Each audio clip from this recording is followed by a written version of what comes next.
Hello everyone, आपके अपने YouTube channel examiner classes में आप सभी का स्वागत है। आज है 26 मई। 26 मई के जितने भी इम्पॉर्टेंट करंट क्वेश्चन बनते हैं आज हम उस पर डिस्कस करेंगे। तो सबसे पहले जिन्होंने अभी तक चैनल को सब्सक्राइब नहीं किया, चैनल को सब्सक्राइब कर लें, लाइक शेयर ज़रूर करिएगा जिससे सभी लोग इस वीडियो को देख सकें। तो शुरू करते हैं। आज का हमारा पहला क्वेश्चन है, कौन सा देश दुनिया में पीपीई कवराल का दूसरा सबसे बड़ा उत्पादक बन गया है? तो अभी हाल ही में दुनिया में पीपीई कवराल का दूसरा सबसे बड़ा उत्पादक जो है वह भारत बन गया है। अब भारत जो है बना है, तो भारत जो है 2 महीने के भीतर व्यक्तिगत सुरक्षा उपकरणों के बॉडी कवराल का दूसरा सबसे बड़ा उत्पादक बन गया है। चीन वर्तमान में पीपीई बॉडी कवर की सबसे अधिक संख्या का उत्पादन करता है, जो कोरोना वायरस कोविड-19 महामारी के खिलाफ स्वास्थ्य देखभाल श्रमिकों और कोरोना योद्धाओं के संरक्षण और सुरक्षा के लिए आवश्यक है। कपड़ा मंत्रालय के तहत हाल ही में वस्त्र समिति मुंबई ने पीपीई बॉडी कवर के निर्माण और उत्पादन के लिए नई लैब की स्थापना की है। तो ये रहा इतना फैक्ट। अगला है, किस मंत्री ने जैव विविधता समृद्धता इंटर्नशिप कार्यक्रम शुरू किया है? तो अभी हाल ही में किस मंत्री ने जैव विविधता समृद्धता इंटर्नशिप कार्यक्रम शुरू किया है? तो यह जो है पर्यावरण, वन और जलवायु परिवर्तन मंत्री ने इसे शुरू किया है। अब इसे पर्यावरण, वन और जल परिवर्तन मंत्री ने शुरू किया है। तो केंद्रीय पर्यावरण, वन और जल परिवर्तन मंत्री प्रकाश जावड़ेकर द्वारा राष्ट्रीय जैव विविधता प्राधिकरण एनबीए और संयुक्त राष्ट्र विकास कार्यक्रम यूएनडीपी का जैव विविधता संरक्षण प्रशिक्षण कार्यक्रम शुरू किया गया है, जिसमें एक खुली पारदर्शिता और ऑनलाइन प्रतियोगी प्रक्रिया के जरिए 1 वर्ष की अवधि के लिए 20 छात्रों को स्नातकोत्तर डिग्री के साथ जोड़ने का प्रस्ताव है। वर्चुअल कार्यक्रम में लुप्त प्राय प्रजातियों की अवैध तस्करी पर यूएनईपी अभियान का शुभारंभ भी देखा गया है। सभी जानवर इच्छा से पलायन नहीं करते हैं। वन्य जीवों में अवैध व्यापार से खतरनाक महामारी फैलने का खतरा रहता है। वन्यजीव अपराध नियंत्रण ब्यूरो द्वारा यूएनईपी के साथ शुरू किए गए सभी जानवर इच्छा से पलायन नहीं करते हैं अभियान का इन पर्यावरणीय चुनौतियों से दूर करने, जागरूकता बढ़ाने और समाधान की वकालत करने का प्रयास करता है। तो ये रहा इतना फैक्ट।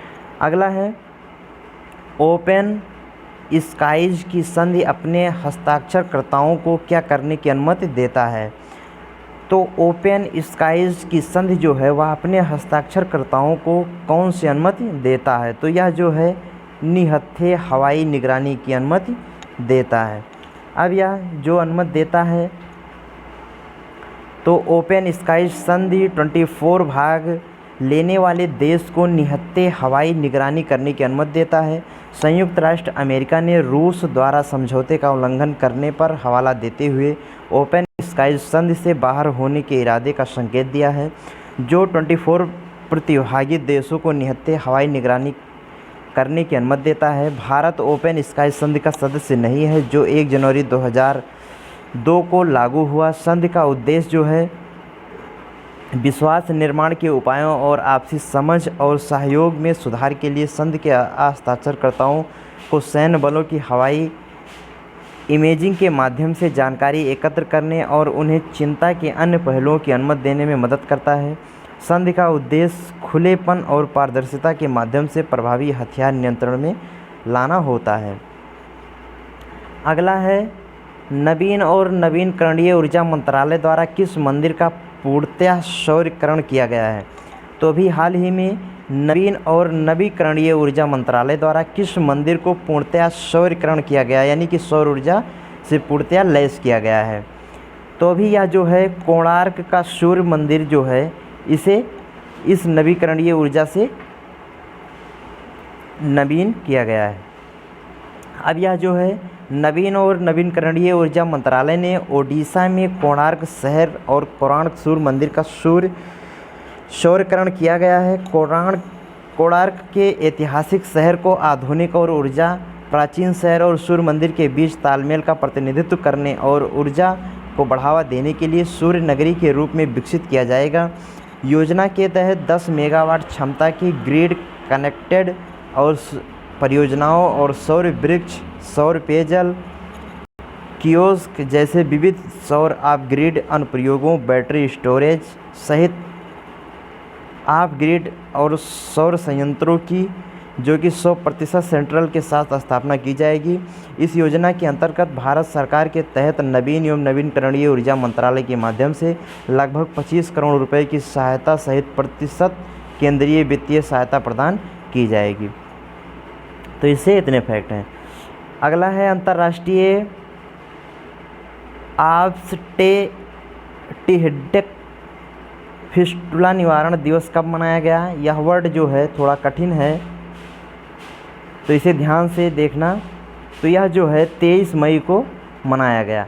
अब यह 23 मई को मनाया गया, तो यह हर साल 23 मई को मनाया जाता है। अंतर्राष्ट्रीय ऑब्स्टेटिक फिस्टुला निवारण दिवस जो है वह हर साल 23 मई को मनाया जाता है। इसका विषय जो है वह and gender inequality, and health inequalities, and festival now है, जो कि प्रस्तुति नालब्रेड सबसे गंभीर और दुखद चोटों में से एक है जो बच्चों के जन्म के समय हो सकता है।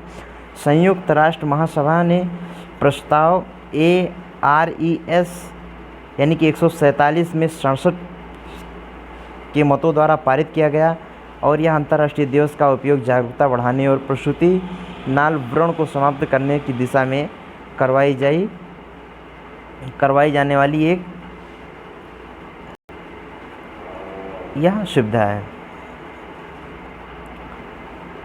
अगला है, कौन सी महिला एथलेटिक दुनिया में सबसे ज़्यादा कमाई करने वाली महिला एथलेटिक बन गई है? तो अभी हाल ही में दुनिया में कौन ऐसी एथलेटिक्स महिला है जो सबसे ज़्यादा कमाई करने वाली बन गई है?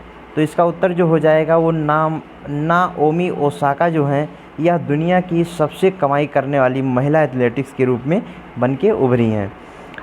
अब ये जो हैं नाओमी ओसाका टेनिस खिलाड़ी सेरेना विलियम्स को पिछाड़ते हुए एक ही साल में $37.4 मिलियन की कमाई के साथ दुनिया में सबसे ज़्यादा कमाई करने वाली महिला एथलेटिक्स बन गई हैं। सबसे पहले 2015 में $29.7 मिलियन के साथ मारिया शारापोवा द्वारा रिकॉर्ड बनाया गया था।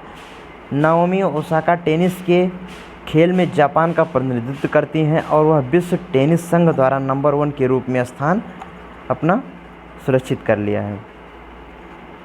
अगला है, किस राज्य ने सबको मिलेगा रोजगार योजना का उद्घाटन किया? तो अभी हाल ही में कौन सा राज्य है जिसने सबको मिलेगा रोजगार योजना का उद्घाटन किया है? तो अभी हाल ही में मध्य प्रदेश सरकार ने सबको मिलेगा रोजगार योजना का उद्घाटन किया है। अब मध्य प्रदेश ने शुरू किया है, तो मध्य प्रदेश राज्य सरकार ने 22 मई 2020 को सबको मिलेगा रोजगार अभियान का उद्घाटन किया है। इस योजना के तहत प्रवासी मजदूरों को मनरेगा जॉब कार्ड जारी किया जाएगा। मध्य प्रदेश के मुख्यमंत्री द्वारा वीडियो कॉन्फ्रेंसिंग के माध्यम से ग्राम प्रशासनिक समितियों के प्रमुख के साथ एक चर्चा भी की गई। इस योजना का उद्देश्य अपने गाँव ग्राम पंचायत क्षेत्रों में ही रोजगार के अवसर प्रदान करना है। राज्यों में प्रवासी मजदूरों के साथ साथ जो रोजगार की तलाश में राज्यों से बाहर चले गए हैं। अधिकाधिक जानकारी के अनुसार राज्य में 22,695 ग्राम पंचायतों में 19,92,000 मजदूर काम कर रहे हैं। तो इसके तहत ये परियोजनाएं जोड़ी जाएंगी। अगला है, फिक्की लेडीज ऑर्गेनाइजेशन के नए राष्ट्रीय अध्यक्ष कौन बने हैं? तो अभी हाल ही में फिक्की लेडीज ऑर्गेनाइजेशन की नई राष्ट्रीय अध्यक्ष जो हैं वह जानवी फुक्कन बने हैं। तो अभी जानवी फुक्कन का नाम इसमें आया है। अब इनका नाम जो आया है तो हम जान लेते हैं कि फिक्की ने जानवी फुक्कन को फिक्की लेडीज ऑर्गेनाइजेशन FLO के 37वें राष्ट्रीय अध्यक्ष के रूप में नियुक्त किया गया है। FLO दक्षिण पूर्व एशिया की सबसे पुरानी महिलाओं के नेतृत्व वाली और महिला पर ध्यान देने वाली बिजनेस चैलेंज है और federation of Indian chambers of commerce and industry FICCI की महिला विंग हैं। वह निवर्तमान राष्ट्रीय अध्यक्ष हरजिंदर कौर तलवार का पद ग्रहण करेंगी। फिक्की की महिला विंग 17 राष्ट्रीय अध्यायों में 8,000 से अधिक महिलाएं पेशेवरों एवं उद्यमियों का प्रतिनिधित्व करती हैं और आर्थिक सशक्तिकरण की महिलाओं के लिए समान अवसरों को बढ़ावा देने के लिए दिशा में प्रयास करती हैं। अगला है हुनर हाट 2020 का विषय क्या है। तो हुनर हाट 2020 का विषय जो है वह लोकल टू ग्लोबल है। तो इसका विषय जो है local to global Hunar Haat का विषय जो है वह लोकल टू ग्लोबल है। अब हुनर हाट जिसे कोरोना वायरस की वजह से रोका गया था, 5 महीने के अंतराल के बाद लोकल टू ग्लोबल की थीम के 7 सितंबर 2020 से फिर से शुरू किया जाएगा। हुनर हाट देश भर में कारीगरों और शिल्पकारों के सशक्तिकरण एक्सचेंज का पर्याय बन गया है और कारीगरों द्वारा तुलनात्मक रूप से अधिक भागीदारी के साथ इसे फिर से शुरू किया जाएगा। पिछले 5 वर्षों में हुनर हाट ने 5 लाख से अधिक भारतीय कारीगरों, पाक विशेषज्ञों, शिल्पकारों और उनसे जुड़े अन्य लोगों को रोजगार के अवसर प्रदान किए हैं। हुनर हाट देश के दूर दराज के कोनों से कारीगरों, रोजगारों को मास्टर करने का अवसर और बाजार प्रदान करने और जो है दुर्लभ सुरुचिपूर्ण विदेशी हस्त निर्मित उत्पादकों पर जो है एक विश्वसनीय ब्रांड बन के उभरा है। अगला है किस संस्थान ने कार्सिनोजेनिक यौगिक का पता लगाने के लिए एक विद्युत रासायनिक संवेदी मंच विकसित किया है। तो अभी हाल ही में विज्ञान और प्रौद्योगिकी में उन्नत अध्ययन संस्थान ने इसे विकसित किया है। अब विज्ञान और प्रौद्योगिकी में उन्नत अध्ययन संस्थान यानी कि IASST गुवाहाटी द्वारा कार्सिनोजेनिक या म्यूटाजेनिक यौगिक का पता लगाने के लिए एक विद्युत रासायनिक संवेदी मंच विकसित किया है। म्यूटाजेनिक और कार्सिनोजेनिक यौगिक N नाइट्रोसोडिमिथाइलमाइन NDMA और N नाइट्रोसोडाइमेथाइलमाइन NDEA है और ये बेकन, उपचारित मांस, पनीर और कम वसा वाले दूध जैसे खाद्य पदार्थों में पाए जाते हैं। DNA में carbon nano materials carbon dots को स्थिर करके एक संशोधित इलेक्ट्रोड की मदद से प्लेटफॉर्म विकसित किया गया था। शहरी भारतीयों की बदलते खाद्य आदतें उन्हें हानिकारक रसायनों के संपर्क में लाती हैं जिनकी सुरक्षा के लिए उनका पता लगाना आवश्यक है। नाइट्रोसामाइन का पता लगाने के लिए उपयोग की जाने वाली तकनीकी में माइक्रोमीटर में पता लगाने की सीमा जो है इसे निर्धारित करती है। तो ये रहा वीडियो आपका। यदि पसंद आया हो तो लाइक शेयर सब्सक्राइब जरूर करिएगा। धन्यवाद।